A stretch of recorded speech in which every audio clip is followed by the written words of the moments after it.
Good morning, ladies and gentlemen. Welcome to Grupo Financiero Galicia fourth quarter 2025 earnings call.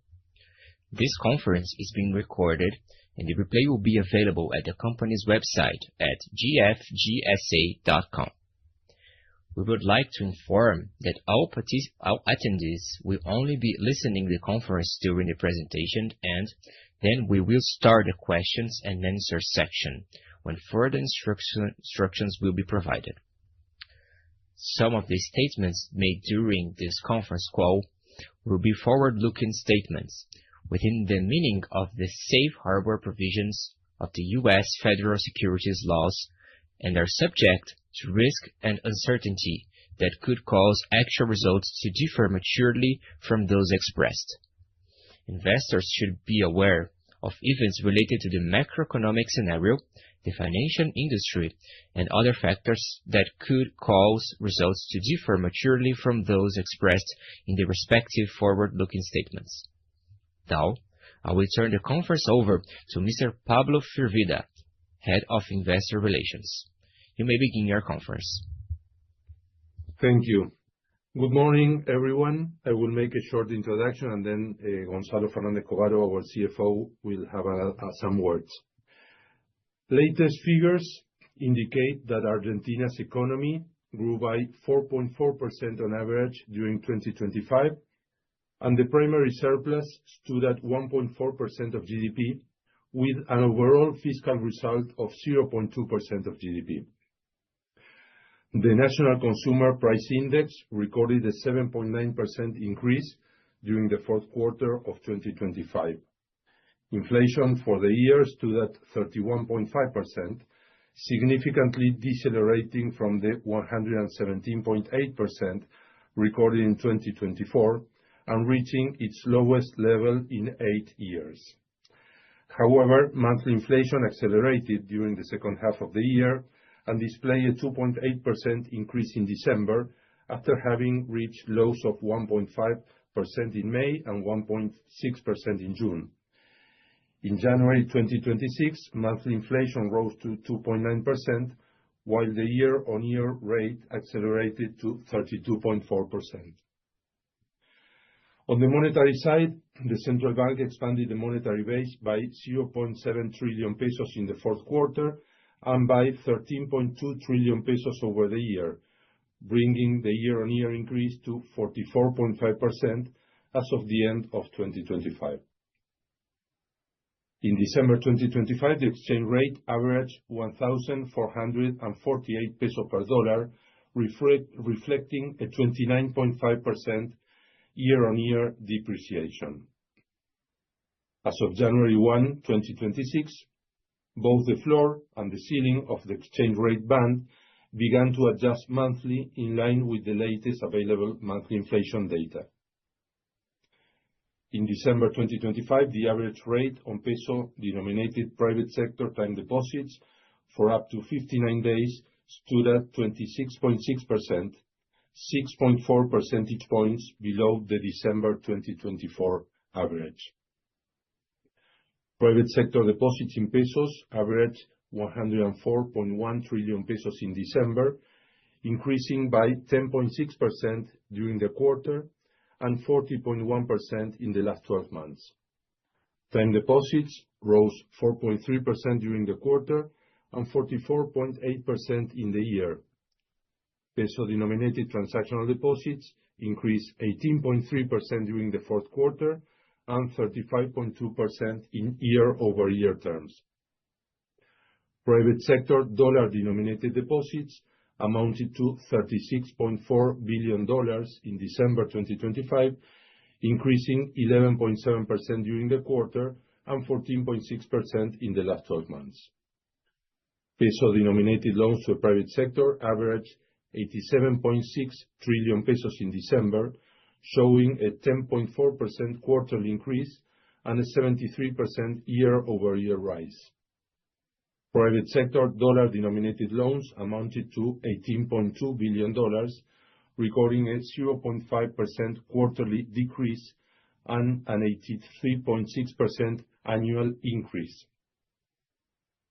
Turning now to Grupo Galicia, net income for 2025 amounted to 196 billion pesos, 91% lower than in the previous year, which represented a 0.4% return on average assets and a 2.5% return on average shareholders' equity. Excluding integration expenses, the result would have been 333 billion pesos and the ROE 4.2%. The result was mainly due to profits from Galicia Asset Management for 127 billion pesos, from Naranja X for 59 billion pesos, and from Galicia Seguros for 40 billion pesos, partially offset by a 70 billion pesos loss from Banco Galicia. Going to the fourth quarter, net loss amounted to 84 billion pesos, as the improvement of the financial margin was more than offset by the impact of asset quality deterioration.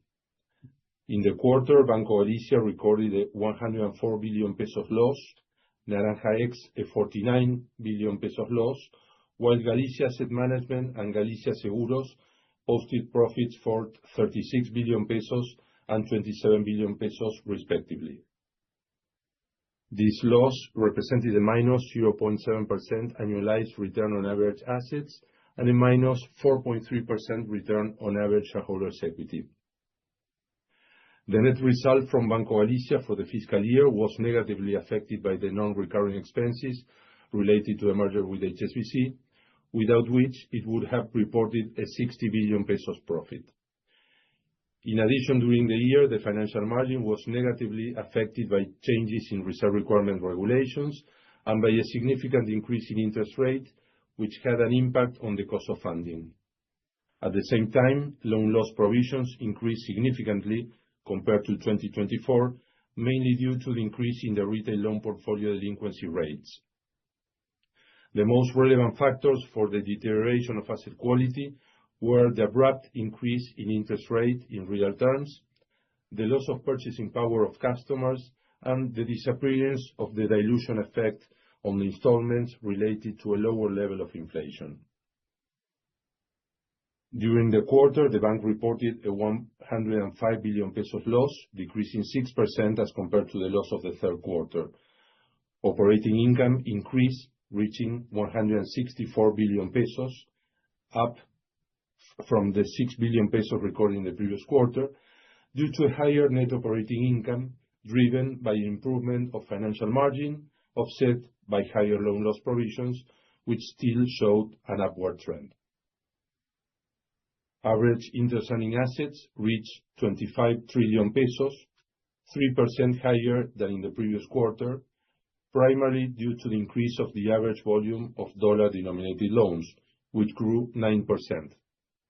In the same period, its yield increased 130 basis points, reaching 31.4%, 39.7% in the peso portfolio, and 8% in the dollar portfolio.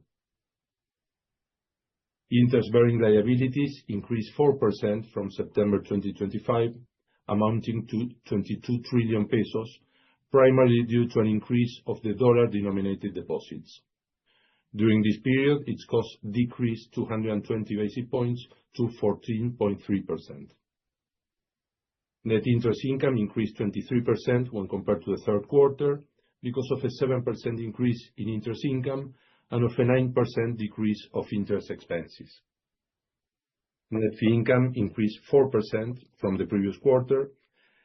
Mainly stood out the fees related with bundles of products and the ones of deposit accounts. Net income from financial instruments decreased 3%. Gains from FX quotation difference were 29% higher from the previous quarter, including the result from foreign currency trading, and other operating income decreased 8% in the quarter.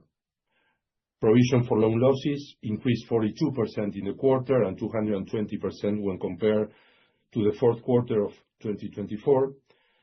Deterioration that was mainly focused in the retail portfolio, in which NPLs rose to 14.3%, up from 3.2% recorded at the end of the previous year, particularly affecting personal loans and credit card financing. Personnel expenses reached 178 billion pesos and were 50% lower than in the previous quarter, as during that period, losses for 181 billion pesos were recorded due to the restructuring plan following the acquisition of HSBC business in Argentina. Administrative expenses were 12% higher than in the previous quarter due to a 13% increase of taxes and to a 23% increase in expenses for maintenance and repair of goods and IT. Other operating expenses increased 10%, mainly due to a 68% higher charge for other provisions.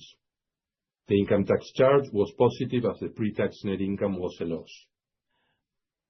The bank's financing to the private sector reached 21 trillion pesos at the end of the quarter, down 2% in the quarter, with peso financing decreasing 1% and dollar-denominated financing down 5%.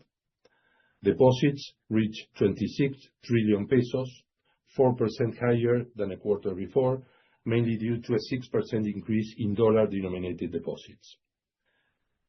The bank's estimated market share of loans to the private sector was 14.3%, 50 basis points lower than at the end of the previous quarter, and the market share of deposits from the private sector was 16.2%, 20 basis points lower than in the third quarter of 2025. The bank's liquid assets represented 93.2% of transactional deposits and 59.4% of total deposits, similar levels to those of the previous quarter. As regards asset quality, the ratio of non-performing loans to total financing ended the quarter at 6.9%, recording a 110 basis points deterioration as compared to the 5.8% of the third quarter. As I mentioned before, the deterioration is mainly related to the personal loans and credit card financing portfolios. At the same time, the coverage with allowances reached 97.4%, down from the 101.5% recorded a quarter ago. As of the end of December 2025, the bank's total regulatory capital ratio reached 25.2%, increasing 310 basis points from the end of the third quarter, while the Tier 1 ratio was 25.1%, up 330 basis points during the same period. In summary, during the fourth quarter, financial margin partially recovered and efficiency improved, but still asset quality and the monetary loss due to inflation had a significant impact on profitability. Despite this, Grupo Financiero Galicia was able to keep liquidity and solvency metrics at healthy levels, and we expect an improvement in profitability during 2026. Now, Gonzalo Fernández-Covaro will make some additional remarks. Thank you. Thank you, Paulo. Hi, everyone. Well, looking ahead, we believe Argentina is entering in a phase of stability, a more predictable policy framework, and renewal potential for great growth. As normalization continues and structural reforms advance, the banking system is expected to play a central role in supporting investment, productive activity, and the long-term economic development.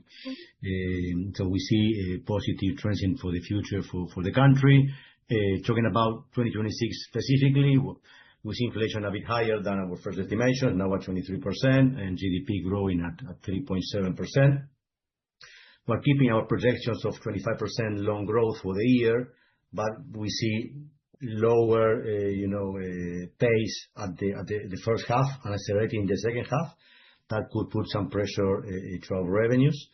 As we said in prior calls, we expect NPLs in the bank to have their peak in March 26, so during March to be the peak, but the cost of risks, we are seeing that we already had the peak in the fourth quarter of 2025, and we started to see credit losses charges to the P&L to decrease in the first quarter of 2026 in the bank. In Naranja X, same trend, but with some lower pace, but also same trend. We expect to have the benefit of the restructuring made last year after the HSBC acquisition, and to continue to improve our efficiency ratios and to capture those positive effects during 2026. We are keeping our ROE guidance for 2026 in the low double digits range. I would say between 10 and 11%, going from low to high during the year. And regarding dividend payments, we are proposing a payment of 190 billion with pesos, which 40 billion are subject to central bank approval as usual. So with that, I mean, we are open for questions.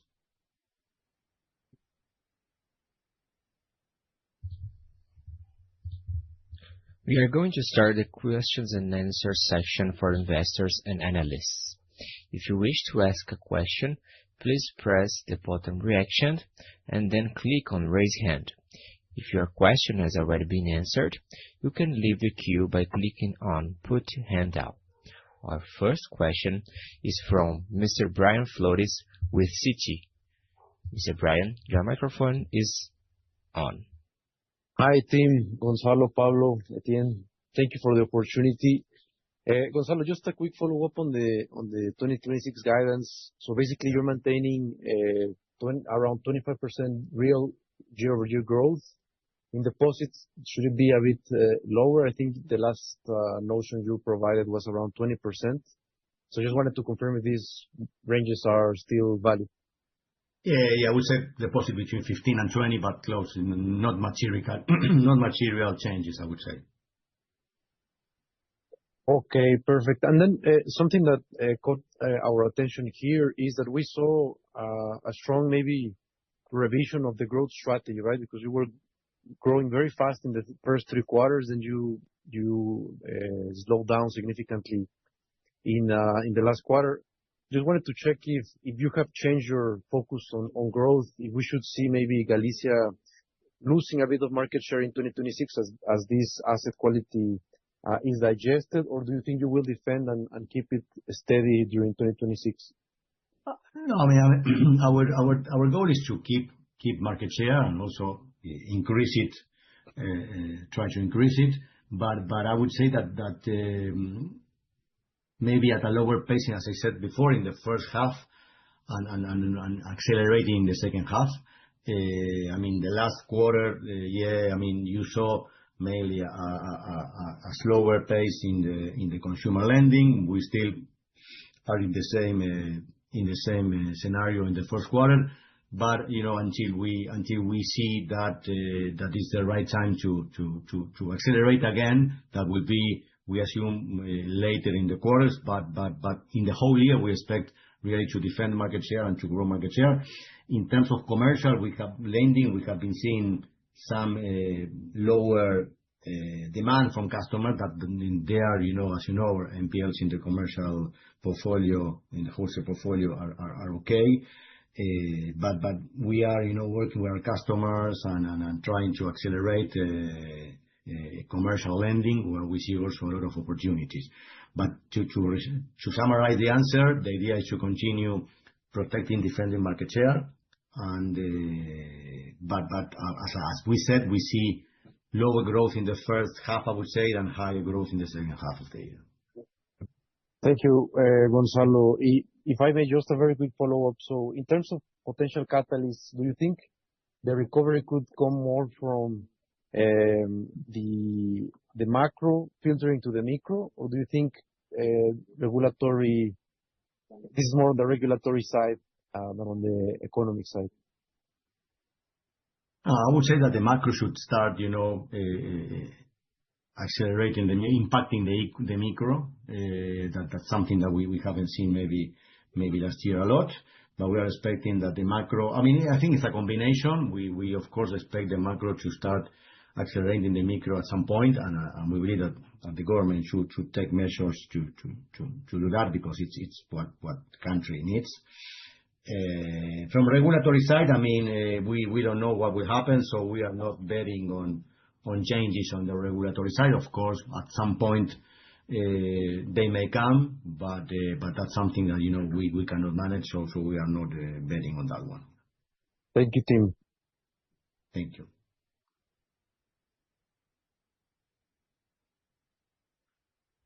Our next question comes from Tito Labarta with Goldman Sachs. Your microphone is open. Hi, good morning. Thank you for the call and taking my question. My question, you mentioned already provisioning levels should begin to come down in 1Q, although I'd say, this quarter was a bit higher than expected, and we're still seeing that deterioration in asset quality. I guess, how quickly can it come down? And, what does give you that comfort that, you maintain the loan growth guidance, but that, credit quality should improve sufficiently to be able to grow at a faster pace in the second half of the year? Is there anything that you need to see, or you think it's just getting through the cycle another quarter or two and things should get better, or any risk to that? I mean, of course, that's something that we are assessing and monitoring. Anyway, still 25% is lower than the pace that we have been becoming in the last year. So it's a deceleration from where we were coming. So it's not that we, are keeping the growth of the prior years, but I mean, it's we think that is part of the cycle, as you said. We are starting, of course, to focus in different scores and different segments, and that's where we're focusing so far our growth, and that's starting to show. Of course, it's lower than what were happening in the first half of last year. But we believe that two things. First, the cycle is passing. And also, as I said to Brian before, we believe that at some point the growth in the economy should start, impacting the micro, and we should start seeing, activity to rebound in different sectors. And we should see, not in every sector, but we, of course, are monitoring, niches of customers and groups of customers where we will focus. So we believe that should come. Of course, that if the economy doesn't impact the micro, and we don't see growth impacting the activity, well, of course, that would be more difficult. But we expect that should happen, and that's where we are seeing the growth. That's why we are maintaining the growth. Okay, no, that's helpful. Thank you. And just on the cost of risk, right, because it was a little bit elevated compared to the last quarter, and you said it should, I guess, begin to improve already in 1Q. But how can you get back to the low double digits, high single digits, maybe by the end of the year? Just sort of what kind of magnitude of improvement should we expect from here on the cost of risk? At cost of risk, we are seeing to end the year in 8%. I would say for the 12 months of the year of 2026. The last quarter was, talking about the bank, last quarter was 12.5. So we are expecting that, and the year was like 10.5 this year. Sorry, 2025 full year, 12.5 the last quarter, which is the highest, and we expect to end 26 in 8. That would be the projection we are managing, and we started to see that we make some updates, of our models, the variables that you need to do every year in the fourth quarter. That contributed also in the growth of the charges. So that's done, and we don't expect. We expect that the next update that we will need to be making by the end of this year won't be increasing charges. So that also explains the peak on the last quarter. Okay, that's great. That's very clear. Thank you.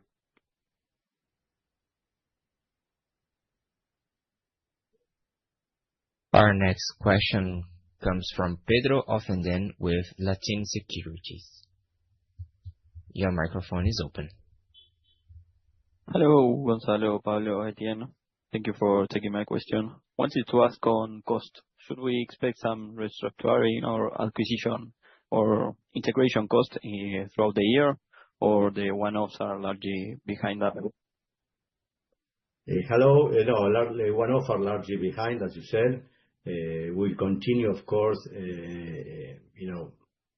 looking for the right size of the organization and trying to make our organization more efficient. So we may see some things here and there, but nothing material or that will be treated as one-off as last year. So from now on, everything we do is part of our normal operations, so we won't have any big impact like the ones we had last year.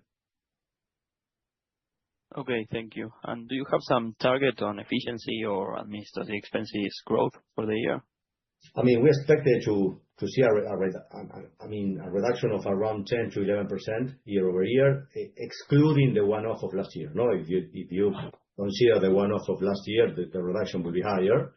But excluding the one-off in the expense line of last year, we see a reduction of around 10 to 11% year-over-year, and we see efficiency a bit below 40% for the year. Okay, super clear. Thank you. Our next question comes from Yuri Fernandez with JP Morgan. Your microphone is open. Thank you all. No, very briefly on margins, if you can help us understand a little bit the trajectory, because I guess the risk-adjusted, the message is clear, right? This was likely the peak, and NPLs still could deteriorate a little bit in the first quarter, but the cost of risk is lower.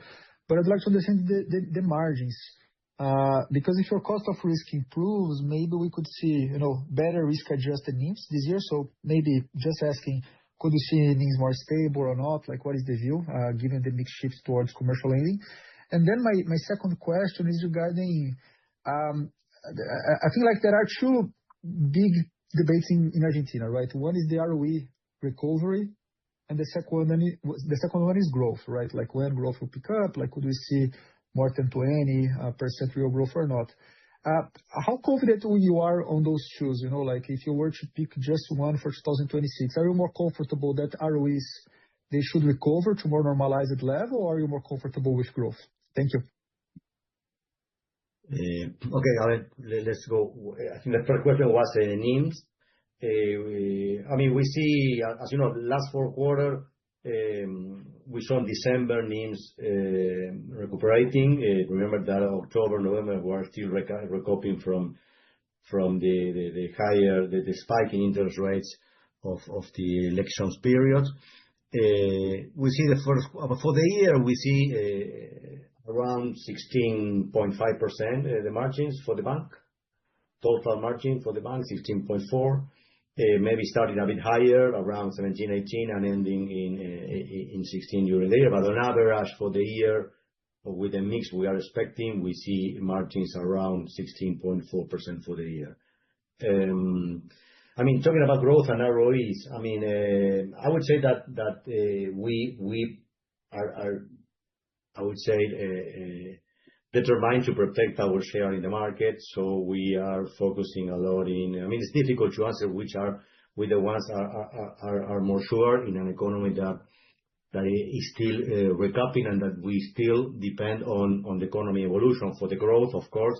I mean, we need the economy to grow as expected, and that the macro impacts the micro, as we were saying before, and that salaries in real terms start to recover, which we expect that to happen, but it's something that we depend. So it cannot be guaranteed. So I would say that our guidance is we maintain the guidance because we believe we can achieve both.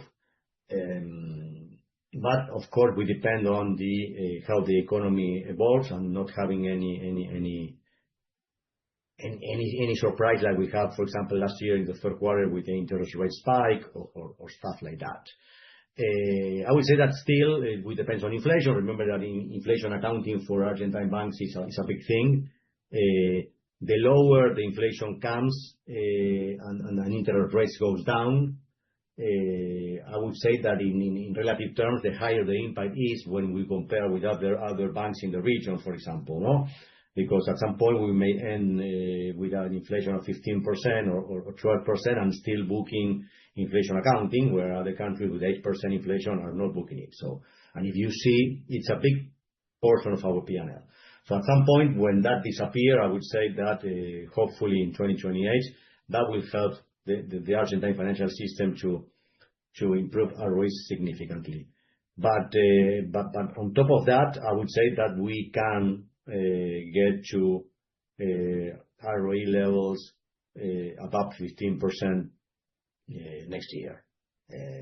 So low double digits this year, but including inflation accounting, we can achieve above 15% next year. And after 2028, without inflation accounting, I would say that the consolidation of the higher ROEs will be easier and more stable for the banks in Argentina, because you won't have that drag on the inflation accounting that, as you know, it's a big burden for us.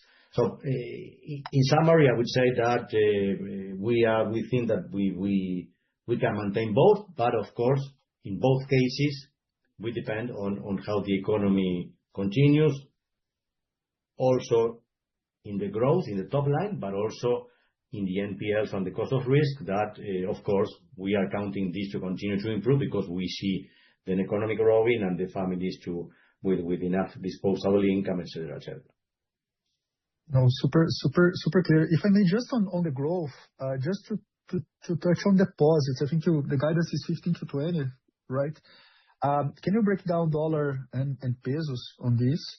And I don't know, like we have another tax kind of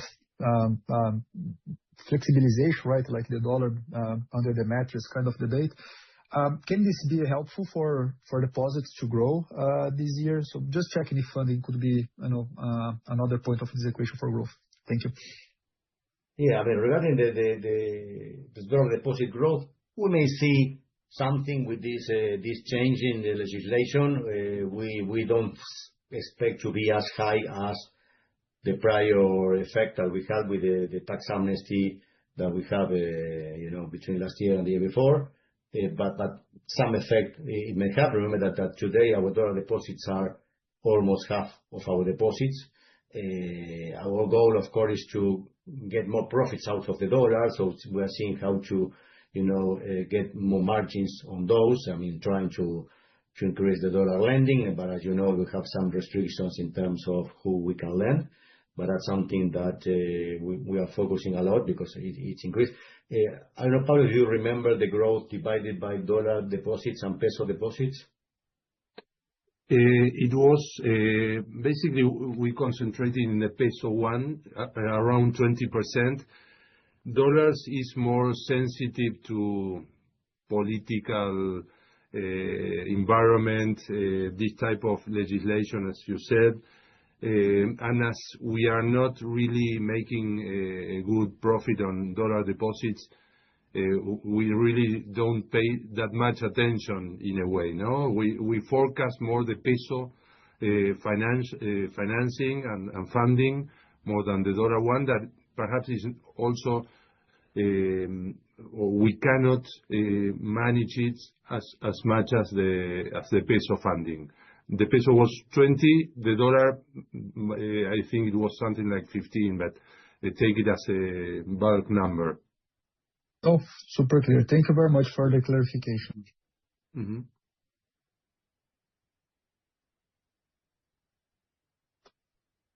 Our next question comes from Mario Estrella with Itaú. Your microphone is open. Hi, thank you for taking the question. Well, I guess you already answered. I mean, with the evolution for the next quarters, I believe. The next quarter is going to be relatively better than 2025, going from lower ROEs to higher as we move towards the end of the year, right? And I understood that the drivers for that, of course, will be less pressure on the cost of risk side. Because the full quarter results, in terms of NII, I believe they weren't actually they were not that bad, I would say. So my question is, with the inflation trend that we've seen, the first quarter was more inflationary than expected. What are the downside risks that you see for your guidance if inflation keeps surprising in the output, right? Taking into account that monetary correction loss that the full quarter was actually higher than the third one, right? So that kind of shows you that the potential downside risk that we can see from much inflation, for more inflation, right? Yeah, I mean, the downside, of course, as you just mentioned, is more inflation that, of course, affects our balance sheet. So that could be, if inflation is higher than expected, that could be a downside. And I would say that we are, focusing all our efforts in improving the cost of risk. It's, as you can see easily from our results, margins are okay. I mean, costs are okay. I mean, efficiency, but of course, that the thing that is, putting some sticks in the wheel for our profitability is the cost of risk. So that's main focus we have. So, I mean, and that's, of course, is for the good and for the bad. I mean, we have a lot of room for improvement there, but also if the improvement is lower than we will see an improvement. I mean, well, we cannot guarantee anything, but my point is we are seeing the improvement. I would say that the risk could be that the improvement is at a lower pace than expected, and that could impact results. Not getting the improvements as fast as we expect during the year. I would say that could be a downward risk that we're facing. So far, January, we came where we're expecting, but of course, the year is long, and we depend on a lot of things on how economy evolves, etc., that I mentioned before.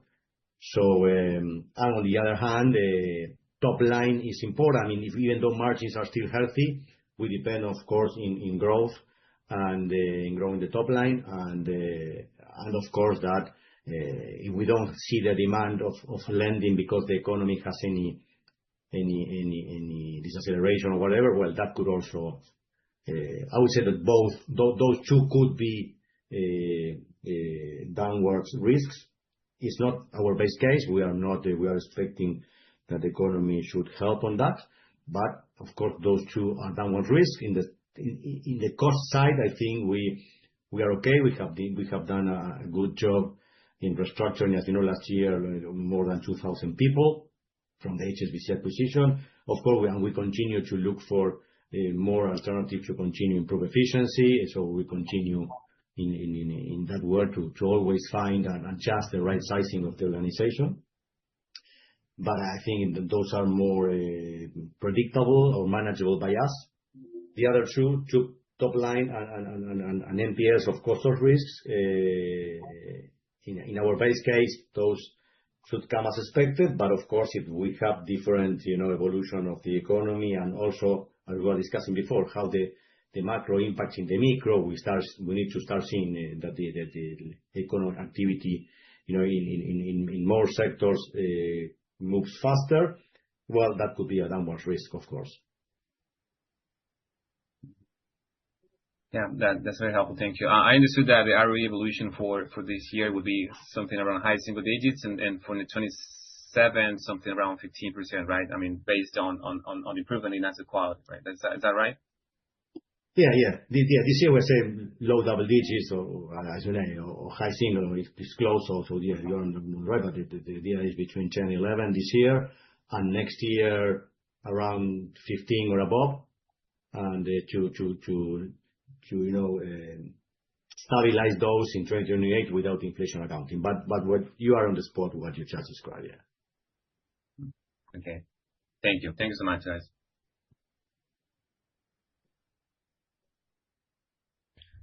Our next question comes from Bruno Kenji with UBS. Your microphone is open. Hi, thank you for taking my question. It would be a follow-up regarding the recovery that you expected for results this year. When we look to Naranja's on lower ROE levels that we saw in those fourth quarter results, should the recovery on the metrics such as NPL and cost of risk be on the same pace of the bank, or it could have a little delay in terms of the recovery, and if that and also reflects on the ROEs? Do you think that there might be a lower acceleration of loans considering the portfolio of Naranja for the first half, and then an opportunity to have a quicker recovery in second quarter if the economists have some space for personal loans and retail when we compare to the bank? Thank you. Yeah, I would say that we are seeing improvements in NPLs in Naranja, but at a lower pace than the bank. That's what we're seeing, but still expects also improving during the year. And the growth scenario is similar to the bank. We are seeing also high growth in the second half. As you know, we still are stabilizing the portfolio in Naranja, which is, of course, 100% consumer, so we don't have a commercial portfolio to go there. But we are growing, of course, selectively growing, but at a lower pace during the first months of the year. And we expect us in the bank to regain, as we stabilize the portfolio, regain the growth, the faster growth. We will grow, of course, but the faster growth closer to the mid-term of the year or something like that.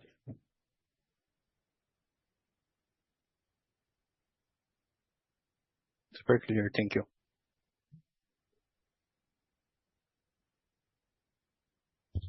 Our next question is from Santiago Petri with Franklin Templeton. Your microphone is.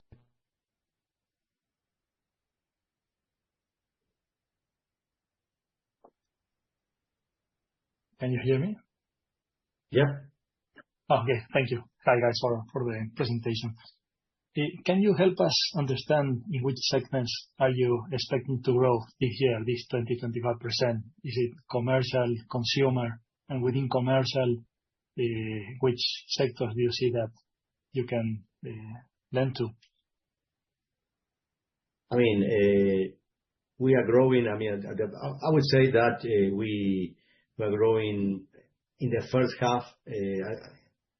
Today, the mix is more 45 consumer, 55 companies, the total in the bank, our mix.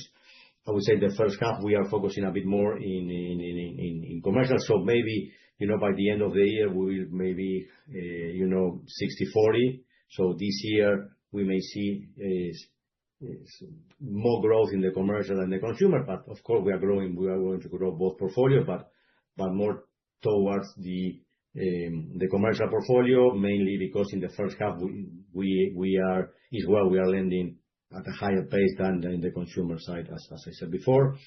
In the commercial portfolio, of course, we are picking, segments, I mean, that are less affected or not affected by the change in the economics or the imports opening and everything. We know that is suffering. We are strong and we are focusing a lot in the agri business. As you know, we are one of the main banks in that sector, and we continue to do that. And our expectations is this year to continue strongly there. We are also, lending in the oil and gas sector, and not just the big loans, but because that's local bank doesn't have the balance sheet, but also all the supply chain and all the value chain in oil and gas. In mining, we are also making deals with supply chain in that sector. We also see the automotive industry doing okay, so we are also focusing on that and part of the value chain. So we divided our wholesale operations in verticals. We have oil and gas, we have automotive, we have agribusiness, and we are going through all the value chains. We see commerce, retail commerce, that at some point, some sectors not doing that good. So, we are, not growing in those ones. But we are doing a very, good and deep analysis in which sectors we believe that are going to be the winners in these changes that the economy is doing, or at least in this transition. And the sectors I mentioned are ones that we see growth, and there are others like, technologicals and a lot of SMEs that, do services, provide services, that we see them strong, that we are also, helping them in the growth path. So we see room for growth in the commercial portfolio. Of course, that, as you know, there are sectors that are not doing good, and we have them very clear, and we are not not growing in those ones. Excellent. Thanks. A follow-up, if I may. There are some conversations or I don't know how to name it, about the possibility of banks expanding their US dollar lending to non-US dollar revenue generating entities. It is something that you see with good eyes. Are you comfortable with this changing in regulation? I mean, two things. Regulation could change. Then we'll see if we apply it or we use it or not. I mean, I would say that for us, that would be on a very cautious way. We don't believe that going massive in lending dollars to non-dollar producer will be something safe. So, of course, that would be more focused in the commercial side, the wholesale side. And if we have big local companies that are very strong or international, but big companies that even though they are not dollar producer, we see that they could bear a devaluation or whatever. Well, that would be on a case-by-case basis. But we are not seeing anything massive that we will start lending massively if the regulation change massively to non-dollar producers. So my answer would be we will evaluate it cautiously and do it on a case-by-case basis, but nothing massive. At least it's what we are seeing now with this year, with how the economy is evolving in the future. If Argentina start being more, dollarized, or how the dollar start being more important in the daily trading, well, we may change our mind. But so far, our first reaction is that if this happen, we will do it on a selective basis and cautiously basis. That's fair. Thanks. I turn it back.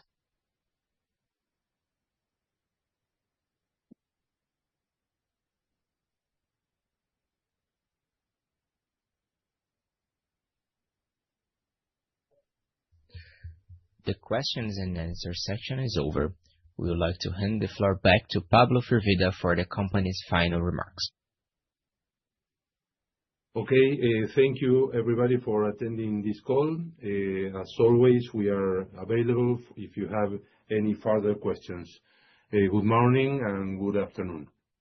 Bye-bye. Grupo Financiero Galicia conference is now closed. We thank you for our participation and wish you a nice day.